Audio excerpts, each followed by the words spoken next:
Hello, class. So we are now starting with chapter 4. So hopefully you guys are keeping up with the homework. Very important to keep up. So here in chapter 4, we're going to be dealing with exponential functions and log functions. So what we're doing here is we're expanding your knowledge base of functions. Okay, so we're done with polynomial functions, we're done with rational functions. So now we're going to have a look at exponential functions. Okay, so 4.1, exponential functions. And what we're going to look at today is how to graph them. And then we're also going to look at compound interest problems. So you probably have seen both of these things already.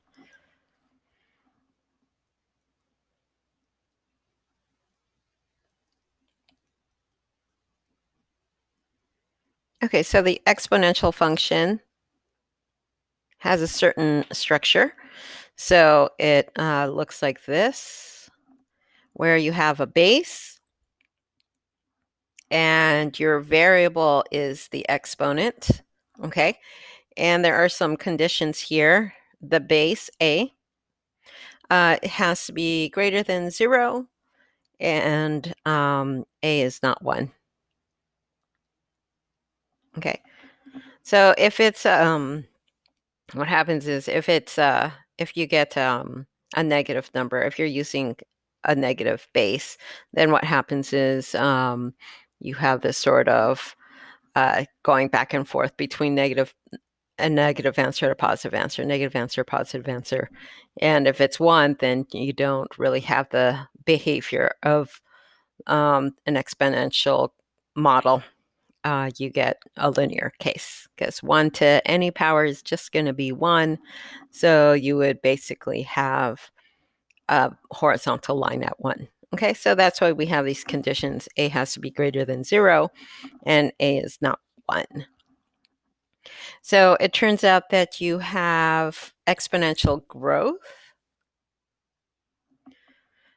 if your base is greater than 1, which makes sense. So imagine 3. If you have the number 3, which is greater than 1, 3, and you keep raising it to some power, another power, another power. So it clearly gets larger and larger. And we have decay if your base is less than 1. Now, remember, it has to be greater than 0 as well. Okay. So somewhere between 0 and 1. Okay, so don't forget this. Greater than 0, but then it's less than 1. Okay, so those are your fractions between 0 and 1. So try to imagine like 1/2. Okay, if you raise that to an exponent, right?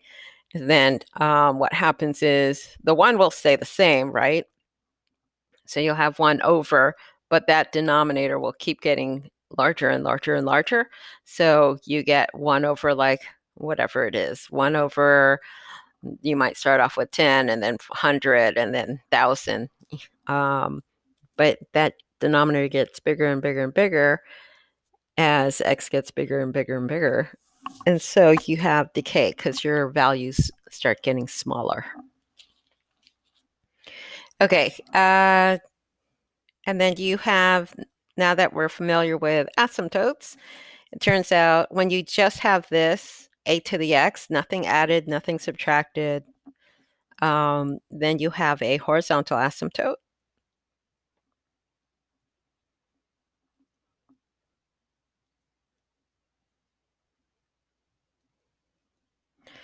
At y equals 0. Okay, and so what we're going to be doing here is we're going to be graphing using the asymptote here, and then we're going to be graphing using what we learned about transformations, where we shift up, down, left, right. Okay. All right, so let's take a look at this one here. Let's go ahead and graph f of x equals 2 to the x. Okay, so you can easily come up with the points in your head. If you need to make a table, that's fine. I'll go ahead and make a table. That way you can see how we're getting some of these numbers.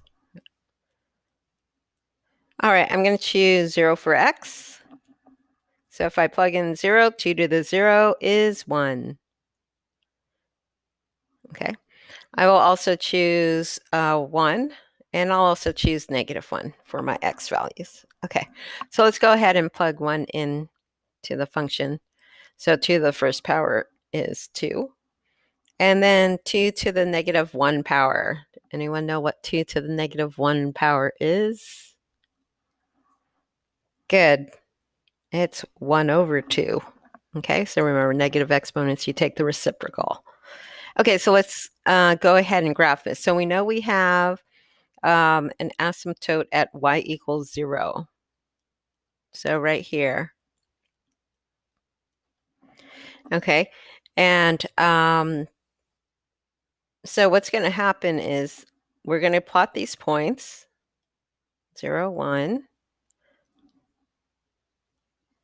1, 2, -1, +1/2. And what happens is, so this asymptote is the left end behavior. So as x goes towards negative infinity, we're going to get closer and closer to 0, y equals 0. But however, we are never going to get there because there's no way that this function, our answer, no matter what we choose for x, there's no way we can get 0 as an answer. Okay. So we get very close to 0, but we never really get to 0. Okay, it just keeps getting closer and closer and closer, and this function kind of increases rapidly over here on the other side of 0. Okay, so that's here we see a is 2, the base is 2, and we see that we do have this exponential growth. It's increasing from left to right. Okay, let's take a look at this model.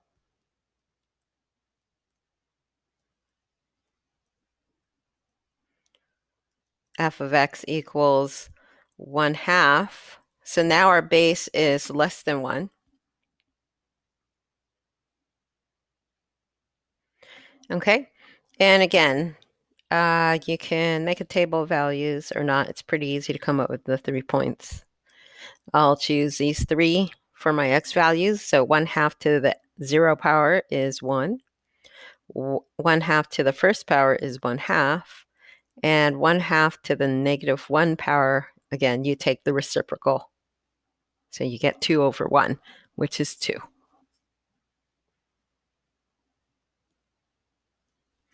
Okay, so again, we do have our asymptote at y equals 0. Okay, and let's go ahead and plot these points. So we have a point at 0, 1, at 1/2, and then at -1, 2. Okay, so here what happens is now our graph is decreasing from left to right. So here we do see that that decay behavior. And again, that's when you have a number in here, a base that's between 0 and 1. Okay. All right, so these are pretty simple exponential functions that we're graphing here. So let's take a look at something a little more complex, and let's use what we learned about transformations.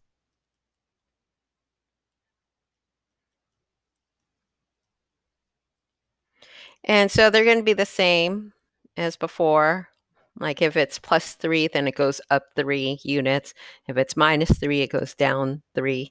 And then if it's inside part of the function, then it's if it's x minus 2, then it's 2 to the right. Okay, all of those transformations are still the same. All right, so let's take a look at this one, and then we'll take a look at how to graph it. So if you have this here,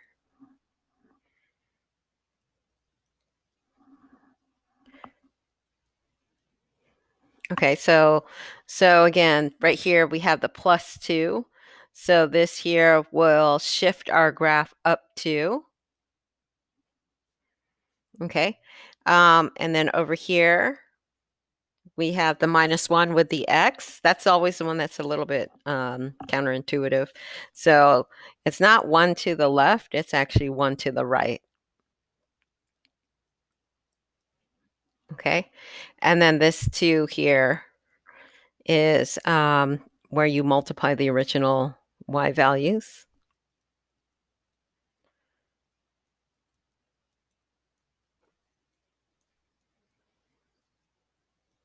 Okay, and of course the parent function,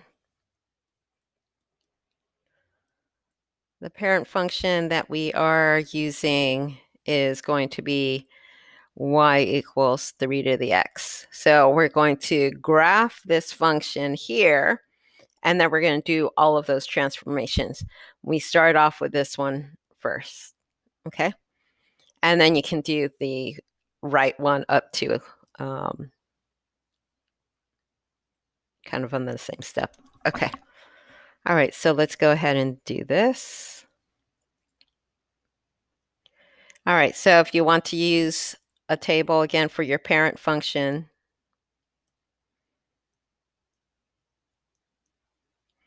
all right, so I'll choose these again, 0, 1, negative 1. 3 to the 0 is 1. 3 to the first is 3. 3 to the negative 1, you take the reciprocal, so 1 over 3. So it's basically the same as before when you learn transformations.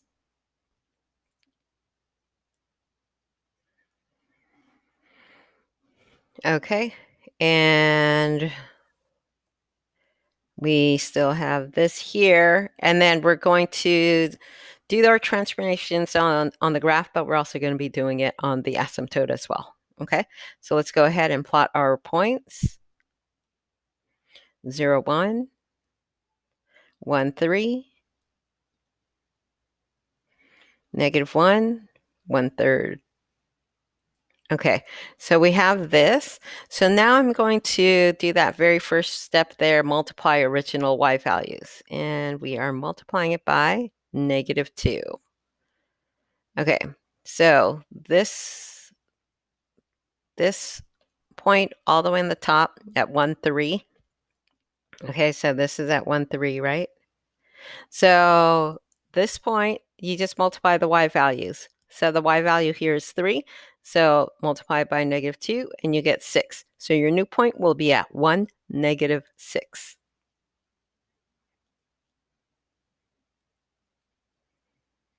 Okay, 1, -6. And then here, this middle point is at 0, 1. Okay, your y value is 1, so multiply by -2 and you get -2. So your new point will be at 0, -2. Okay, and this one over here on the left side is the point -1, 1/3. So if you multiply your y value 1/3 by -2, you get -2/3. So then here, you get -2/3. Okay, but we're not quite done. So we did the multiplication. We're going to do that right one up 2. This, we're going to do that one and this one. Right one up 2. So these new points on the bottom, I'm going to shift them all right 1 and up 2. All right, so, and you know what? Let me do it in a different color so we can keep track. Let's do them in green. Okay, so this bottom point over here, right 1 up 2, right? Okay. Right one, up 2. Right one, up 2. And right one, up 2.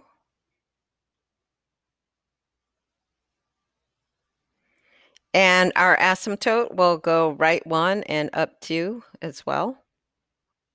Oops, I didn't quite do 2 on that last point. Hold on.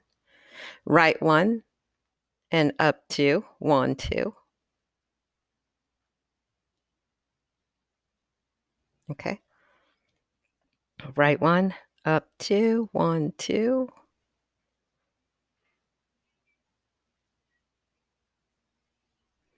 Okay. And then our asymptote also goes right 1 and then up 2, which places it right over here now. Okay. And we see here that we have this graph that is down below.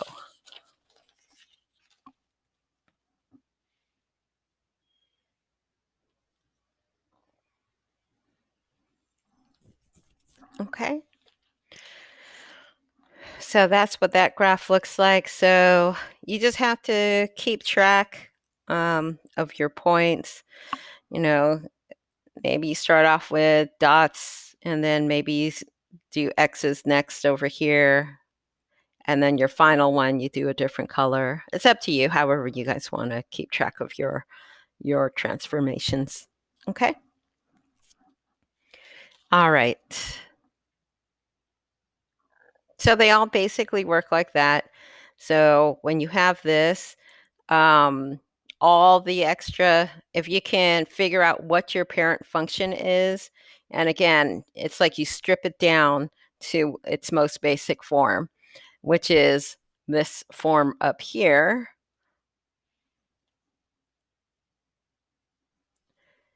What is that base? And it's x, okay? Some base to that exponent. And then everything else that's been added, all these extra features,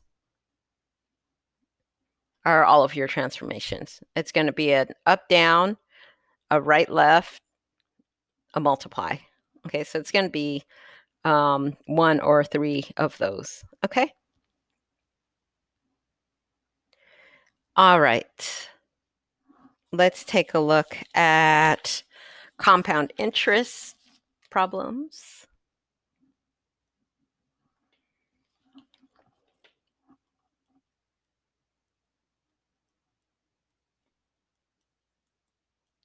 So we aren't introducing the variable, well, not the variable, but the constant E, Euler's number, here in this section. We'll be doing that in 4.2. Okay, so you don't have to worry about graphing E to the X or anything like that. Not yet. Okay. All right, so here is a formula you'll need to know for the test. By the way, your test will be coming up once we're done with chapter 4.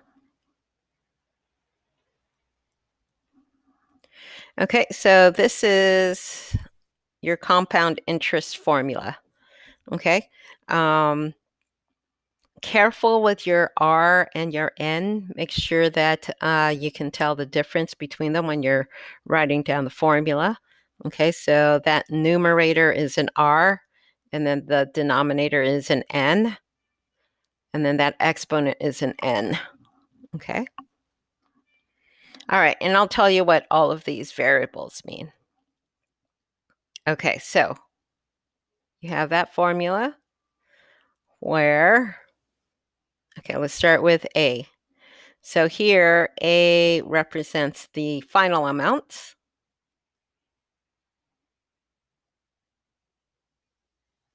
Okay. P, that's your principal amount, your initial amount.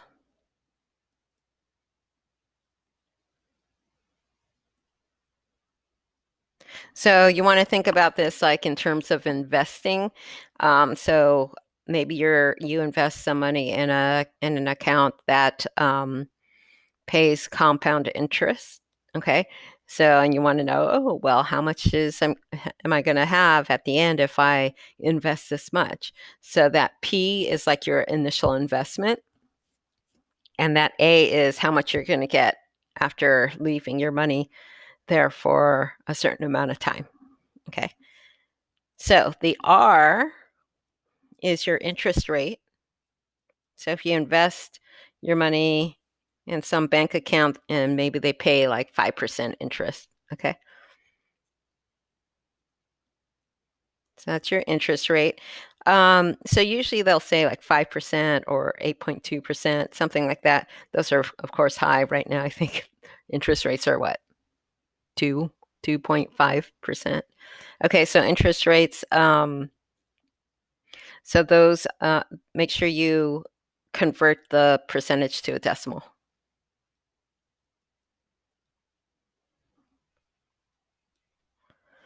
Okay. All right. The letter N. So again, make sure your R and your N look different. So this is the number of times your interest is compounded per year. Okay. So this is your number of times interest is compounded per year. Okay, so if they're, so this is what they mean is like, how often are they giving you interest? Okay, are they calculating your interest and giving to you once a month? Are they giving it to you weekly? Are they giving it to you quarterly? So that's something we'll need to know. Okay, so maybe they give it to you monthly. Okay, they compound the interest every month and they give it to your account. And T represents the time. Okay, so this is your number of years. Okay, so maybe you have an initial amount of $10,000 and you invest it in an account that pays 5% interest. And suppose they compound the interest monthly. Okay, so that's 12 times a year. And let's say you leave it there for 20 years. If you know all of that information, then you can calculate how much money you'll have at the end. Okay. All right. So this N number, this number of times interest is compounded per year. Let me get into that a little bit more here.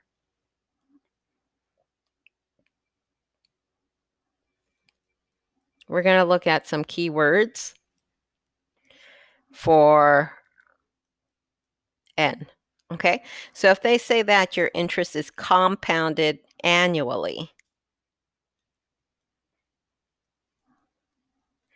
well, then that means they're going to calculate the interest and apply it to your account once a year. So N here would be 1. If they say that it's compounded biannually, so you can guess what that means. Yep, twice a year. Okay. Another term they will usually use is quarterly. So oftentimes banks will compound interest quarterly. So that would be 4 times a year. Okay. Monthly was the example I was saying. So if your interest is being compounded monthly, how many times a year is that? Good, 12. What about daily? If it's being compounded daily, how many times is that? Hopefully you know how many days there are in a year. Okay, 365. And then weekly. N equals, hopefully you know, there are 52 weeks in a year. Okay. Okay, so let's see. Let's go ahead and try an example here.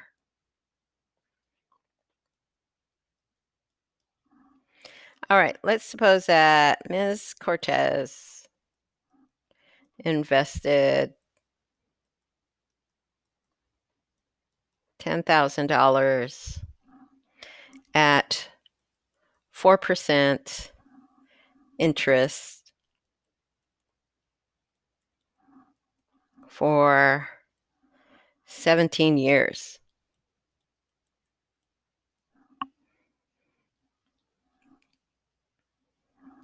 How much was in the account?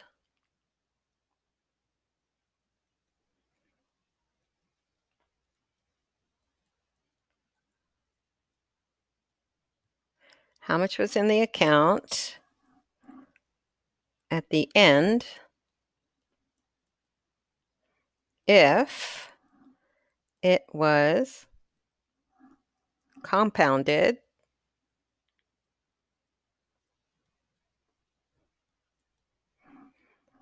daily?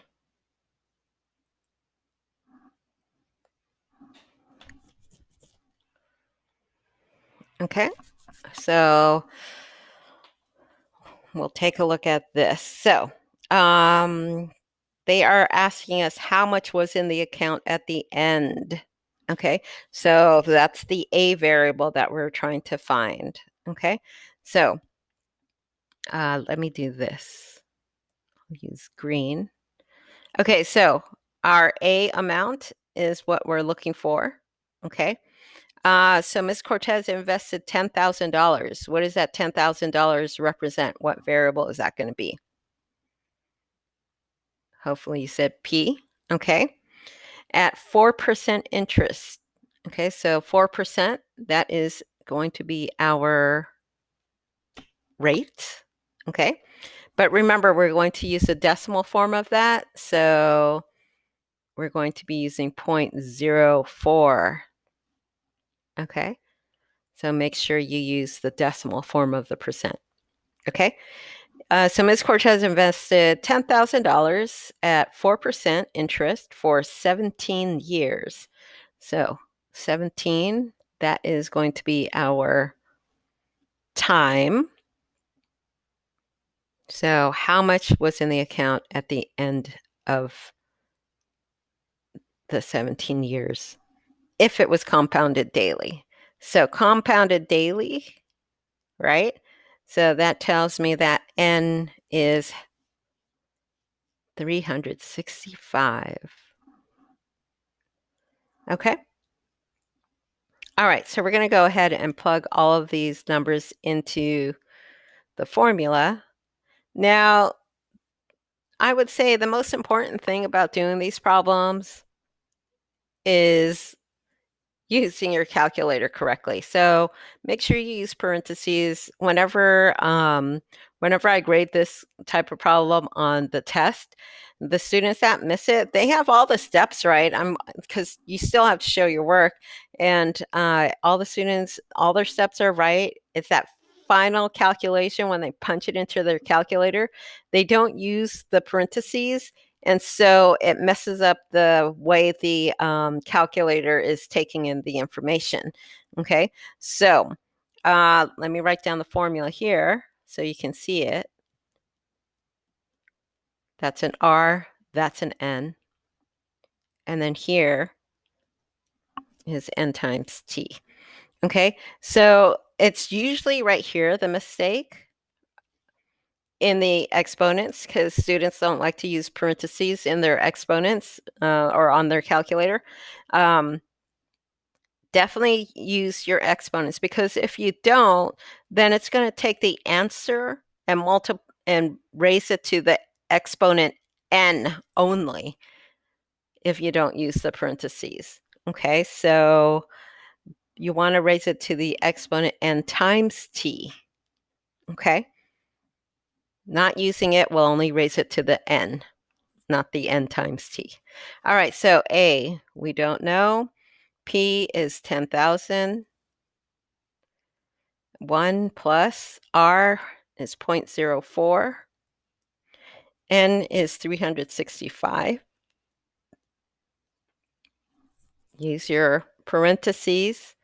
365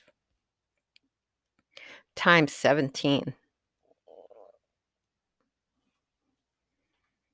Okay, so I have this here. I want you guys to try punching this into your calculator. You have a scientific calculator on your phone if you turn it sideways. Okay, so give it a try. Punch this into your phone calculator. Turn your calculator sideways so you can get all the scientific stuff. The exponent button. By the way, the exponent button, I don't know what some of your phones have, but if you see this button, that's also the exponent button. Okay. You might have this instead. Y to the X. That might be your exponent button. So everybody's calculator is different. Okay, but I want you to punch that in, and I want you to see if you get this answer. Okay, so see if you get 19,738 and 4 cents. Okay, see if you get that. If you're not getting that, you're entering it incorrectly. Make sure you use your parentheses right here. Okay, so if you're getting that correctly, then you're good.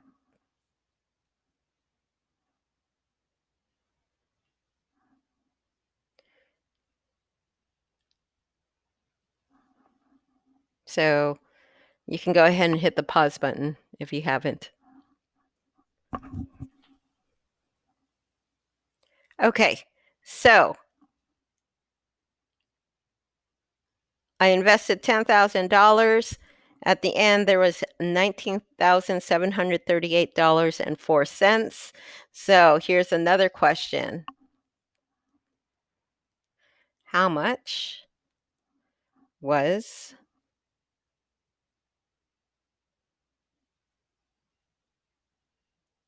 from interest?